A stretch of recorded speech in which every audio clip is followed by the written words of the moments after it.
የኢትዮጵያ ሙሉ ወንጌል አማኞች ቤተክርስቲያን በቀጠና 2 ሙሉ ወንጌል አጥቢያ ፍቅር በተግባር የልጆች ድጋፍ አገልግሎት በይፋ መጀመሩን አስታውቃለች። በቀጠና 2 ሙሉ ወንጌል አጥቢያ በተካሄደው ፍቅር በተግባር የልጆች ድጋፍ አገልግሎት የማስተዋወቅ ፕሮግራም ላይ የቤተ እምነቱ ፕሬዝዳንት፣ ምክትል ፕሬዝዳንት፣ የልማት ኮሚሽን ኮሚሽነሩ፣ የኮምፓሽን ኢትዮጵያ ዳይሬክተር፣ የተረጂ ልጆች ስፖንሰር ወላጆችና ጥሪ የተደረገላቸው እንግዶችም ተገኝተዋል።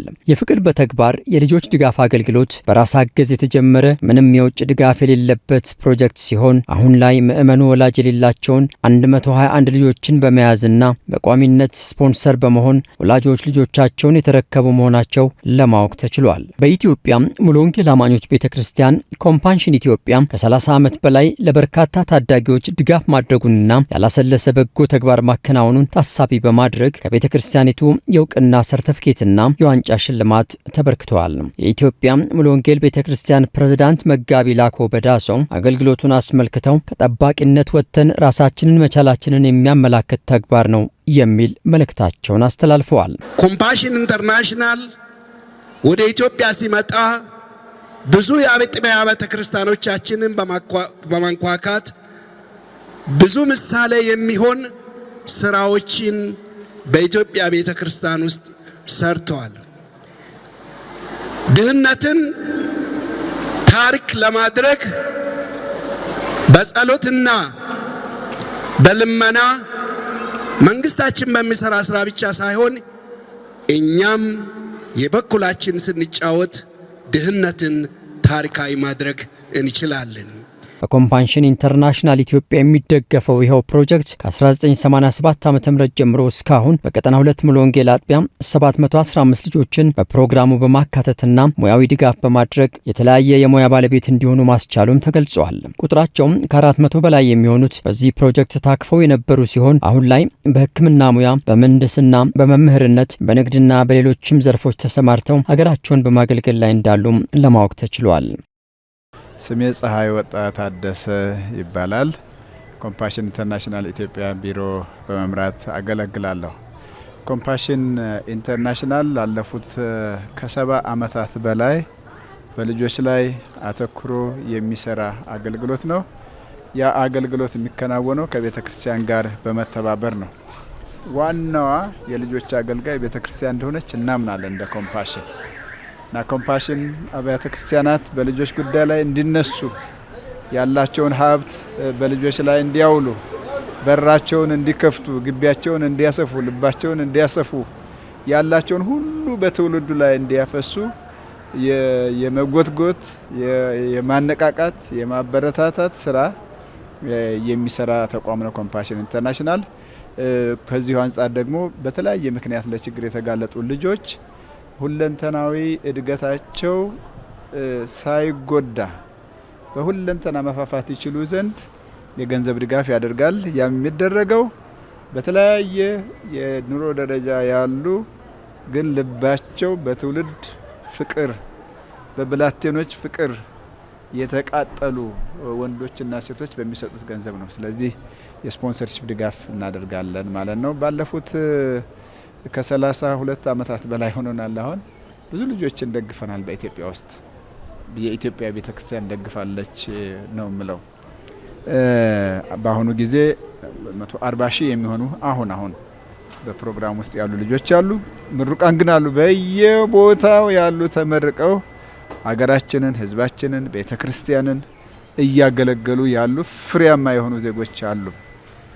610 አብያተ ክርስቲያናት አሁን ከኮምፓሽን ጋር ይሰራሉ፣ ድጋፍ ያገኛሉና ማበረታቻ መልእክቴ ይሄ ነው።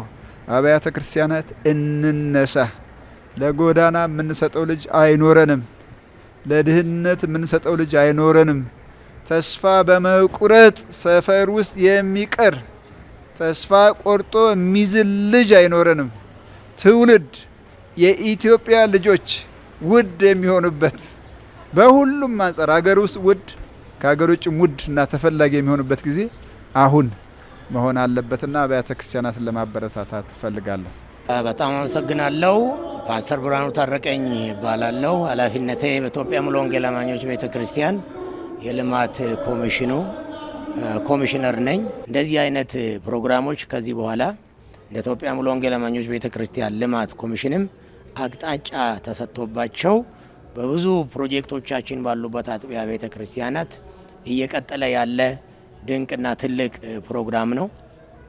ይሄ መቀጠል ነው ያለበት። በሌሎችም አብያተ ክርስቲያናት እንደዚህ አይነት እንችላለን የሚለው መንፈስ ድሆቻችንን መርዳት እንችላለን፣ የልማት ስራዎችን መስራት እንችላለን ከመጠበቅ ወደ ውጪ ከማየት ውስጣችንን አይተን እያንዳንዱ ሰው ማድረግ የሚችለውን የየግሉን ያለውን ነገር በጋራ ቢያመጣ በቀላሉ ብዙ የተቸገሩትን ብዙ የወደቁትን መንገድ ላይ የቀሩትን ልጆች አንስተን ማስተማር ለቁም ነገር ማብቃት ትልቅ ሰው ማድረግ እንችላለንና እንደዚህ አይነት ፕሮግራሞች በሁሉም አብያተ ክርስቲያን በሁሉም ቦታዎች መስፋፋት አለባቸው።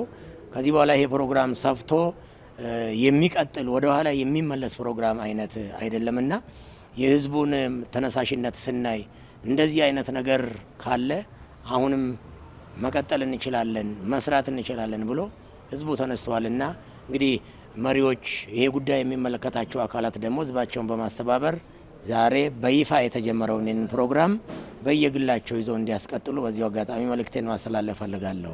በጣም ጥሩ ጥያቄ ነው። ይሄ ራስን በራስ ማገዝ ነገር ብዙ ነገሮችን ነው የሚቀርፍልን።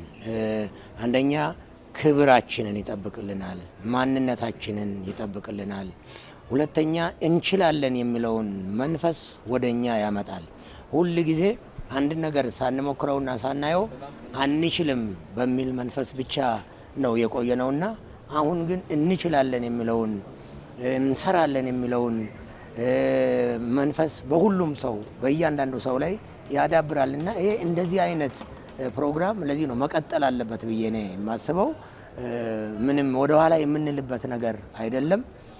አንደኛ የምንባረክበት ነው። ሁለተኛ ህዝባችን የራሱን ልጅ የራሱን ሀገር በልማት ሊደግፍበት የሚችል ፕሮግራም ስለሆነ ትልቅ አስተዋጽኦ ነው ያለው።